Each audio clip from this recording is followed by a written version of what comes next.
Rapporten reduktion af permanganat af Møller, Søren og Biver. Ja. Formålet med dette forsøg, eller denne rapport, er at vise, at permanganat i en sur opløsning bliver reduceret til manganionen, når man tilsætter hydrogensulfid. Formålet er samtidig at vise, at permanganat i en basisk opløsning bliver reduceret til manganat, når man tilsætter hydrogensulfid, og manganat er ustabil og reduceres derfor efterfølgende til mangandioxid. Teori. En redoxreaktion er sammensat af ordet reduktion og oxidation. Når et stof afgiver elektroner, må et andet optage elektroner. Det vil sige, når der sker en oxidation, sker der samtidig en reduktion. Og redoxreaktioner er reaktioner, hvor der overføres elektroner fra et stof til et andet, hvilket også kan ses på vores reaktioner i den rapport. Oxidationen er, når der afgives elektroner, og reduktionen er, når der optages elektroner. Og oxidationstallet er med til at ligesom afstemme, er med til at gøre det lettere at afstemme redoxreaktionerne. Og ved redoxreaktioner er den samlede stigning i oxidationstal altid lig med det samlede fald, når det er korrekt afstemt. Materialerne vi har, det er kemikalierne, det er det vi kan se her, og apparatur kan I se på den anden side. Jeg vil ikke gå det sådan igennem, det ved vi godt hvad er, så det er ikke det store vigtige. Ja.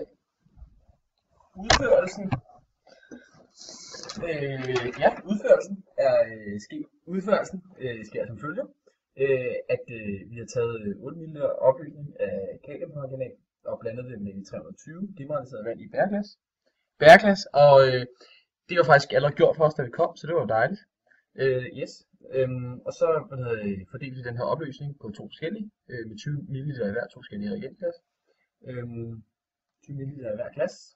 Det var rent faktisk bæreglas. Det var bæreglas, ja. Det var bæreglas, Vi ja. puttede det bæreglas. Som man også kan se her på billedet. Yes. Væsken i det ene glas gør vi så sur ved, at vi tilsætter 2 ml 2 mol saltsyre. Ja. Og den anden, den gør vi så basisk ved, at vi tilsætter 2 ml 2 mol natrium. Natriumhydroxid. Ja, og det er her på billedet kan I så se den basiske. Nu hælder vi så her på det her tidspunkt 0,01 gram natriumhydrogensulfid, imens vi kraftigt omrører det. Ja. Og så kiggede vi så på, hvad der skete. Vi lavede simpelthen iagttagelser, og vi noterede de her iagttagelser ned. Bagefter så hældte vi resterne ud i en køkkenvask, hvor vi så tilfælde vand ekstra.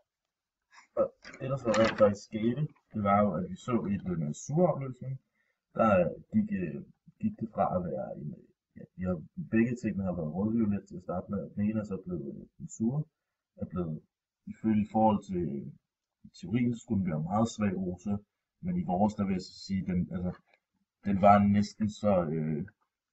Den var næsten bare hvid, ikke? Den var ret gennemsigtig, det lignede faktisk. Og den basiske, den var så rødviolet også til at starte. Ja, undskyld, det beklager vi meget. Rødviolet til at starte med, og så gik den over til at være lidt mere, ja, det er sådan set den vi ser på billedet her. Lidt mere grøn, og ja, så grøn, gullig-agtig, og sidst med det her brune bundfald, som vi faktisk ikke nåede at se så meget af, vi nåede kun at se en lille smule af det. Ja.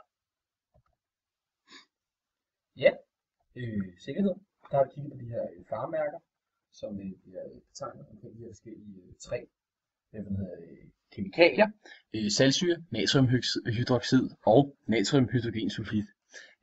Ja, der er mange forskellige H og P-sætninger, der knytter sig til de her forskellige kemikalier, og vi vil ikke gå igennem dem alle sammen, men for eksempel så er her i saltsyren, den her P280, den er gennemgående for alle tre, og det er simpelthen P280 er, at man skal være sådan beskyttelseshandsker, beskyttelsestøj, øjenbeskyttelse. I det her tilfælde har vi kitler og beskyttelsesbriller.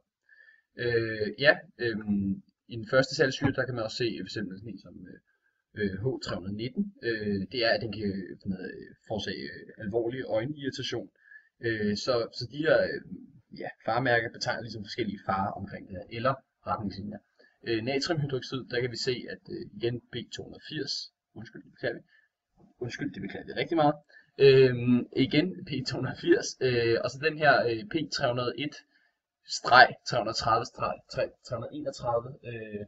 det er simpelthen i tilfælde, at man indtager det, så skal man skylle munden, og man ikke skal fremkalde opkastning, fordi det kan, det er nogle forskellige retningslinjer. Og her den sidste her, der kan vi også se nogle af de her H, som ligesom er, hvad det kan forårsage,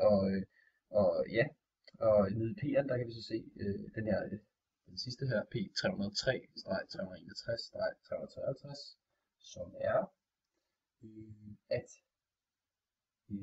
at man ikke skal have kontakt med huden med det her natriumhydrogen, for det er stærkt ætsende. Ja, her ser vi så et lille afstemningsskema. Det er fra den første reaktion i den sure opløsning. Det her, det er et meget enkelt et lille eksempel. Og så vil vi gennemgå den næste reaktion, der kommer i den basiske. Kommer her, den vil jeg gennemgå lidt fra lidt her. Ja, det er en meget flot håndtegning her. Men i hvert fald, her har vi først et lille skema, og så har vi skrevet reaktanterne op og har stående her. Og så er vi altså klar til at gå i gang med at finde oxidationstallene, som man kan se er fundet her. Og det er meget enkelt, de er bare fundet ud efter de oxidationstalregler, vi nu har og har lært at kende. Og ud fra det, så kan vi så gå videre og finde ud af, at det er mangan og svovl, der er de to atomer, som har ændret deres oxidationstal fra venstre til højre side. Og det er derfor dem, vi går ud og kigger på her, for det er dem, der har, ligesom laver den her redox-reaktion og oxiderer og reducerer. Og så går vi ind og kigger på ladningen. Fordi ladningen skal jo selvfølgelig være den samme på begge sider. Og hvis den ikke er det, så går vi ind og afstemmer med OH minus. Og det er det, vi har gjort her, fordi vi kan se, at den er ikke helt lige ladning på begge sider. Hvis det havde været en sur opløsning, så var det H+, der havde gjort det med. Men det er så det, vi gjorde. Så til sidst, eller det næste, det er, at vi tjekker, at der er lige mange H'er på hver side. Og så sætter vi H2 ind, det er også gjort her. Og så til sidst, så tjekker vi, at der er lige mange O'er på hver side, og det skal meget gerne passe, for ellers er der lavet en fejl. Og det kan se, det gjorde det også i det her tilfælde. Og så har vi så den sidste afstemning her. Der er ikke så meget at sige til. Det er bare ganske lige helt stort. Og her er lidt mere overskueligt gjort. Ja, vi hopper videre.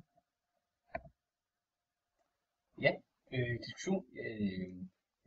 For eksempel diskussion fejlkilder. Hvis vi kigger lidt på dem, så har vi den her, som jeg snakkede om før, den sure opløsning, som rigtig skulle have blevet lidt svag rosa. Her så vi kun hvid. Der kan fejlkilder for eksempel være ting som en mangel på omrøring og en forkert afmåling. Det kan være sådan nogle ting. Blandt andet en anden fejlkilde, vi så, det var det her med mangel på det her bundfald her.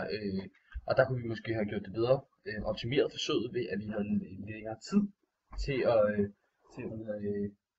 at længere tid bagefter, vi havde blandet sammen, så vi kunne se det her bundfald ordentligt falde til bunds.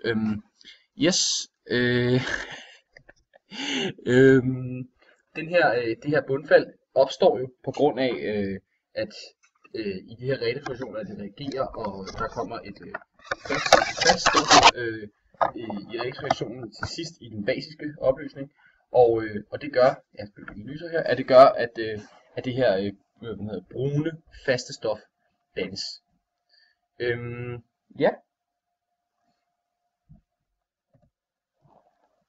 Og vi kan altså konkludere, at der er kommet et brunligt bundfald ved blanding med den basiske opløsning. Og derudover kan vi også konkludere, at manganforbindelsens farver altså afhænger af oxidationstallet, og samt også af reduktionen af permanganat med hydrogensulfid afhænger af surhedsgraden. Og her har vi vores litteraturliste. Ja, Og så vil vi sige tak for i dag. Moin.